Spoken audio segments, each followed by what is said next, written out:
Dr. Jim Turrell here, and I want to give you a little encapsulation of what I talked about yesterday. And the title of my talk was Action, Attention, and Affinity. And it has to do with being dedicated to service, because yesterday was our big Sunday day at the synagogue, and we shared with the synagogue congregation many opportunities to serve our community, like writing letters to servicemen overseas, decorating cookies, even playing poker and mahjong just to raise money for people, all the profits going to the Big Sunday project to feed the homeless and things like that. And the synagogue was wonderful, and so were our people. And so many people got involved and started helping right away. And that always does my heart really good, because that's when people take action that really serves a higher purpose. And the whole intention of my talk was to help people understand that the action is always being taken. You know, even inaction is action. It's the decision not to do anything. And sometimes that's appropriate, but sometimes it's really important that you take action in principle, even though you may make what's called commonly mistakes. At least it's decisive in the sense that it's being taken for the right reasons. So there's a quote that I use from Bertrand Russell called, "The central problem of our age is how to act decisively in the absence of certainty." How does one act decisively in the absence of certainty? And sometimes the tendency is to, well, think before you act. But a lot of people just think and they don't act. So the intention here is to help understand the process that's internal to who we are, that puts us in a proactive mode, not a reactive mode. Because reaction, the tendency is to rely upon the memory of what we know and not what we know to be the truth. And that truth is the functioning nature of God's love moving by means of us. And that functioning nature is always working according to what we call are the principles of life. And those principles include things like life, love, light, beauty, peace, joy, and truth. So when you are taking the action of life based upon a principle like love, you really can't make a mistake in the sense that what you could do would not serve that higher purpose. Now you got to remember too that it takes time for the good to emerge out of the action that you have. Sometimes it can be pretty instantaneous, but other times it takes a while to see the benefit of the action you might take, and later you say, I regret this action. But if the action was taken in principle, you don't need to regret anything. If it's taken in love, you don't need to take back the action. You can let the action speak for itself, because it's your presence on the planet functioning at the level of what you know to be the truth. So to think from, and Ernest Holmes said, to think from the meaning of who we are, and not just from the words we speak. And that's why it's so important that we attach meaning to who we are. You know, that's what really life is about. And even the Course in Miracles said, nothing has meaning except the meaning we give to things, the meaning we give to a situation or a circumstance. So we've got to give meaning to the way we behave. That's really, really important. And the way you do that is by functioning as the principle and not the reaction. So let's take an example. Sometimes if somebody says something to you and you get angry for a few moments, or you get frustrated for a few moments, or you sort of go into a different place, you move away from principle and you move into that human reaction mode, and that's okay. You can forgive yourself for that.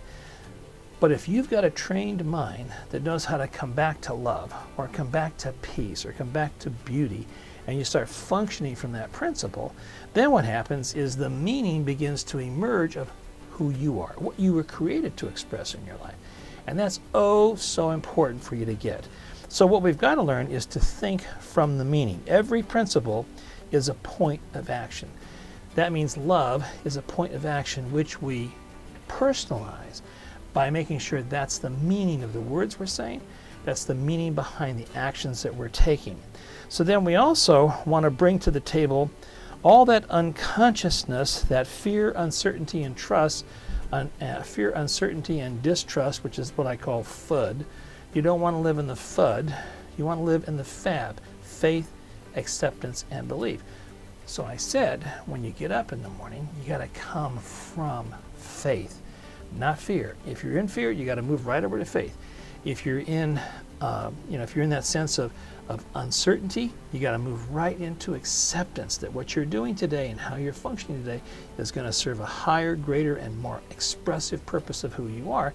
And then you got to come from belief instead of distrust. You know, belief is when you say, I trust God. And you know, Ernest Holmes said, the only way you'll ever be happy is to learn how to trust God, which means you got to learn to trust the outcomes of your life too. That God knows what God is doing by means of you. And then I brought forward that wonderful, affirmation from Reverend Ike, which was something like, God put something in me which knows what it's doing. God put something in me which knows what it's doing. Now, that's what you can always have to say to another person when they're confused. God put something in you that knows what it's doing, even if you don't. Be patient, and that something will emerge as a behavior, an action, or a guidance or direction. And it always does. It always works. It always works. So part of the thing that we want to be able to do here is to see action as following your heart, attention as that which where you heal the disbelief and you strengthen your trust in God, and then affinity. And that's the coolest thing, is when you come from principle as an action, and that attention is focused by love, and you end your distrust and you start to really trust who you are, then you draw to you, like an affinity, you draw to you the perfect circumstance, perfect condition, perfect situation. It works this way every time, and it works this every way in truth. Now, another thing Reverend Ike said, I'm going to be talking about him this coming Sunday. He said, I am not other people's opinions. Say that with me. I am not other people's opinions. That's very important, because we got to get rid of that shame, blame, guilt stuff which makes us vague, indifferent, and unavailable to our good. And this coming Sunday, I'm going to be sharing a lot about Reverend Ike's great philosophy and his great psychology, and how he really got people to focus on what was so important in their experience of prosperity and health. As a matter of fact, one person stopped and said, I remember Reverend Ike when he talked at Peggy Bassett's church, and he said something to the effect, every cell in my body knows exactly what it is and how to function. And I came up with one of my own and said, every cell in my body is a miracle. And it's true. Every cell in your body is a miracle. You can trust it. You can believe in it. And that's something that you don't take to the bank, but you take to life. And what you're going to do is cash in on this perfect sense of trust. That's very important. So here's my affirmation for you.